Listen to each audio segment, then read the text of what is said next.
নমস্কার বন্ধুরা, আমার কুকিং চ্যানেলে আবারও সবাইকে স্বাগত। আজ আমি আপনাদের জন্য নিয়ে চলে এসেছি সিলভার কার্প মাছ ও মাছের তেল দিয়ে কুমড়ো ডাঁটার চচ্চড়ি। এই রান্নাটা করার জন্য আমি এখানে কিছু কুমড়োর ডাঁটা আর শাক নিয়ে নিয়েছি। তারপর একটা বটি দিয়ে কুমড়োর ডাঁটাগুলো খুব ভালো করে ছিলে পরিষ্কার করে নেব। আর এর মধ্যে যে নরম নরম শাকগুলো আছে ওই শাকগুলো ছোট ছোট টুকরো করে কেটে নেব। এইভাবে সবগুলো ডাঁটা আমি ছিলে পরিষ্কার করে নেব। তারপর আমি এখানে দুটো বেগুন নিয়ে নিয়েছি। বেগুনগুলো লম্বা লম্বা এবং মোটা মোটা করে কেটে নেব। আর ভেতরে যদি পোকা থাকে সেগুলো খুব সুন্দর করে বাদ দিয়ে সবগুলো বেগুন কেটে নেব। বেগুনগুলো একটু মোটা মোটা কাটতে হবে। ডাঁটা আর আলু সেদ্ধ হতে হতে বেগুনগুলো না হলে গলে যাবে। বেগুনগুলো কাটা হয়ে গেলে দুটো মিডিয়াম সাইজের আলু নিয়ে নিয়েছি। আলুগুলো ছিলে পরিষ্কার করে সরু সরু করে কেটে নেব। নিয়ে একসঙ্গে খুব ভালো করে সব সবজি ধুয়ে পরিষ্কার করে নেব। আপনারা চাইলে এই চচ্চড়ির মধ্যে কুঁদলি, পটল বা ঝিঙে এগুলোও দিতে পারেন, তাতেও খুব ভালো হয়।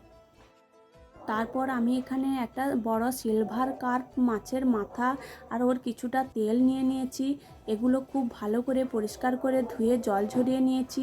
তারপর সামান্য লবণ আর হলুদ মাখিয়ে খানিকক্ষণের জন্য রেখে দেব। তারপর গ্যাসের মধ্যে একটা কড়াই বসিয়ে ওর মধ্যে খানিকটা সর্ষের তেল দিয়ে দেব। তেলটা খুব ভালোভাবে গরম হয়ে গেলে আগে থেকে লবণ হলুদ মাখানো মাছের মাথাটা দিয়ে দেব। দিয়ে ঢাকনা দিয়ে অল্প আঁচে মাছের মাথাটা খুব ভালো করে ভেজে নেব। ঢাকনা দিয়ে মাছের মাথাটা ভাজলে মাথাটা ফাটলেও গায়ে তেল ছিটাবে না, আর মাথাটা খুব তাড়াতাড়ি নরমও হয়ে যাবে। তাই ঢাকনা দিয়ে দিয়ে মাছের মাথাটা খুব ভালো করে লাল লাল করে ভেজে নেব।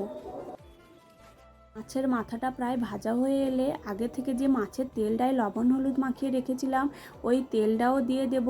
দিয়ে তেলটা 1 থেকে 2 মিনিট খুব ভালো করে ভেজে নেব। তারপর 2 থেকে 3 মিনিট তেলটা খুব ভালোভাবে ভেজে নিয়েছি। ওর থেকে অনেকটাই তেল বেরিয়ে গেছে, এক্সট্রা কোনো তেল দেওয়ার দরকার নেই। তারপরে ওর মধ্যে দিয়ে দেবো একটা শুকনো লঙ্কা আর কিছুটা 5 ফোড়ন। দিয়ে সব কিছু খুব ভালোভাবে মিশিয়ে দুটো মিডিয়াম সাইজের পেঁয়াজ কুচি করে রেখেছিলাম ওই পেঁয়াজ কুচিটা দিয়ে দেব। তারপর তেলের সঙ্গে খুব ভালো করে 2 থেকে 3 মিনিট পেঁয়াজটাও ভেজে নিতে হবে। 2 থেকে 3 মিনিট পেঁয়াজটাও খুব ভালোভাবে ভেজে নিয়েছি। তারপরে এর মধ্যে দিয়ে দেব কিছুটা হলুদের গুঁড়ো, অল্প একটু লঙ্কার গুঁড়ো। এটাও মশলার সঙ্গে খুব ভালোভাবে মিশিয়ে নেব। সব কিছু খুব ভালোভাবে মিশিয়ে নেওয়ার পর তারপরে দিয়ে দেব আগে থেকে কেটে ধুয়ে রাখা সবজিগুলো দিয়ে স্বাদ মতো লবণ দিয়ে সব কিছু আবারও ভালোভাবে 1 মিনিটের মতো মিশিয়ে নেব। তারপরে একটা ঢাকনা দিয়ে 2 থেকে 3 মিনিট রান্নাটা করে নিতে হবে। 2 থেকে 3 মিনিট পর ঢাকনা খুলে সমস্ত সবজিগুলো আবারও খুব ভালোভাবে মিশিয়ে নেব। তারপর আবারও ঢাকনা দিয়ে কয়েক মিনিট রান্নাটা করে নেব। এইভাবে কিছুক্ষণ রান্না করার পর সবজিগুলো প্রায় সেদ্ধ হয়ে এলে ওর মধ্যে আগে থেকে কিছুটা সর্ষে কাঁচা লঙ্কা বেটে রেখেছিলাম 1 চামচের মতো সর্ষে কাঁচা লঙ্কা বাটা দিয়ে দেব।